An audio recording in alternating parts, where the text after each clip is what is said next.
Les Actes des Apôtres, chapitre 10. Il y avait à Césarée un homme du nom de Corneille, centurion de la cohorte appelée Italique. C'était quelqu'un de grande piété qui craignait Dieu, lui et tous les gens de sa maison. Il faisait de larges aumônes au peuple juif et priait Dieu sans cesse.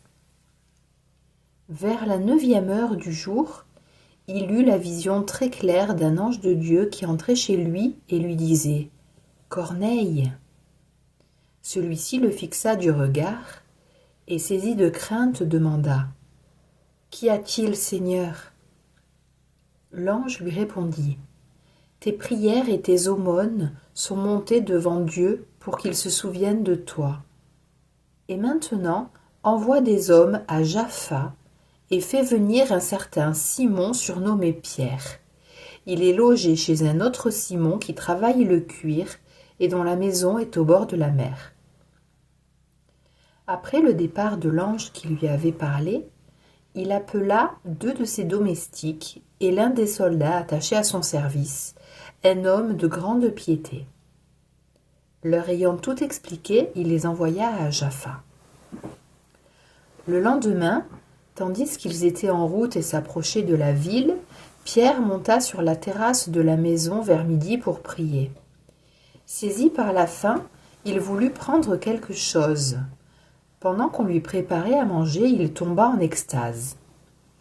Il contemplait le ciel ouvert et un objet qui descendait. On aurait dit une grande toile tenue aux 4 coins et qui se posait sur la terre. Il y avait dedans tous les quadrupèdes, tous les reptiles de la terre et tous les oiseaux du ciel. Et une voix s'adressa à lui.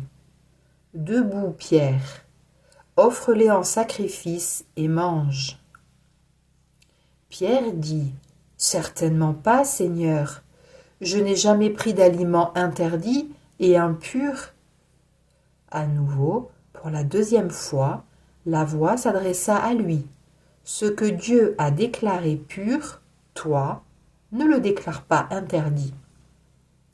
Cela se produisit par 3 fois, et aussitôt, après, l'objet fut emporté au ciel. Comme Pierre était tout perplexe sur ce que pouvait signifier cette vision, voici que les envoyés de Corneille, s'étant renseignés sur la maison de Simon, survinrent à la porte. Ils appelèrent pour demander « Est-ce que Simon, surnommé Pierre, est logé ici ?» Comme Pierre réfléchissait encore à sa vision, l'Esprit lui dit « Voilà 3 hommes qui te cherchent. Eh bien, debout, descends, et pars avec eux sans hésiter, car c'est moi qui les ai envoyés. » Pierre descendit trouver les hommes et leur dit « Me voici, je suis celui que vous cherchez. Pour quelle raison êtes-vous là ?» Ils répondirent « Le centurion Corneille, un homme juste qui craint Dieu et à qui toute la nation juive rend un bon témoignage, a été averti par un ange saint de te faire venir chez lui et d'écouter tes paroles. » Il les fit entrer et leur donna l'hospitalité. Le lendemain, il se mit en route avec eux. Quelques frères de Jaffa l'accompagnèrent. Le jour suivant, il entra à Césarée. Corneille les attendait et avait rassemblé sa famille et ses amis les plus proches. Comme Pierre arrivait, Corneille vint à sa rencontre et tombant à ses pieds, il se prosterna. Mais Pierre le releva en disant « Lève-toi, je ne suis qu'un homme, moi aussi. » Tout en conversant avec lui, il entra et il trouva beaucoup de gens réunis. Il leur dit « Vous savez qu'un juif n'est pas autorisé à fréquenter un étranger, ni à entrer en contact avec lui. Mais à moi, Dieu m'a montré qu'il ne fallait déclarer interdit ou impur aucun être humain.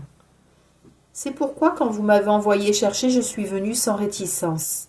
J'aimerais donc savoir pour quelle raison vous m'avez envoyé chercher. » Corneille dit alors Il y a maintenant 4 jours, j'étais en train de prier chez moi à la 9e heure, au milieu de l'après-midi, quand un homme aux vêtements éclatants se tint devant moi et me dit « Corneille, ta prière a été exaucée et Dieu s'est souvenu de tes aumônes. Envoie donc quelqu'un à Jaffa pour convoquer Simon surnommé Pierre.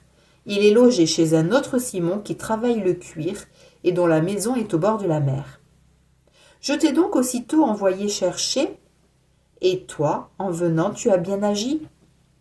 Maintenant donc, nous sommes tous là, devant Dieu, pour écouter tout ce que le Seigneur t'a chargé de nous dire. » Alors Pierre prit la parole et dit « En vérité, je le comprends.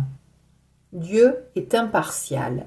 Il accueille, quelle que soit la nation, celui qui le craint et dont les œuvres sont justes. Telle est la parole qu'il a envoyée aux fils d'Israël en leur annonçant la bonne nouvelle de la paix par Jésus-Christ, lui qui est le Seigneur de tous.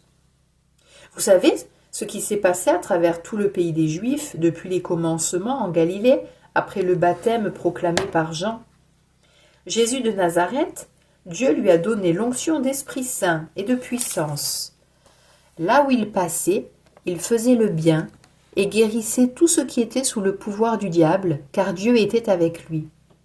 Et nous sommes témoins de tout ce qu'il a fait dans le pays des Juifs et à Jérusalem. Celui qu'ils ont supprimé en le suspendant au bois du supplice, Dieu l'a ressuscité le 3e jour.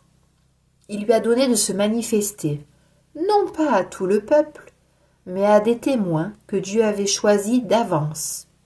À nous, qui avons mangé et bu avec lui après sa résurrection d'entre les morts. Dieu nous a chargés d'annoncer au peuple et de témoigner que lui-même l'a établi juge des vivants et des morts. C'est à Jésus que tous les prophètes rendent ce témoignage. Quiconque croit en lui reçoit par son nom le pardon de ses péchés. Pierre parlait encore quand l'Esprit Saint descendit sur tous ceux qui écoutaient la parole. Les croyants qui accompagnaient Pierre et qui étaient juifs d'origine furent stupéfaits de voir que, même sur les nations, le don de l'Esprit Saint avait été répandu. En effet, on les entendait parler en langue et chanter la grandeur de Dieu. Pierre dit alors « Quelqu'un peut-il refuser l'eau du baptême à ces gens qui ont reçu l'Esprit Saint, tout comme nous ?» Et il donna l'ordre de les baptiser au nom de Jésus-Christ. Alors ils lui demandèrent de rester quelques jours avec eux.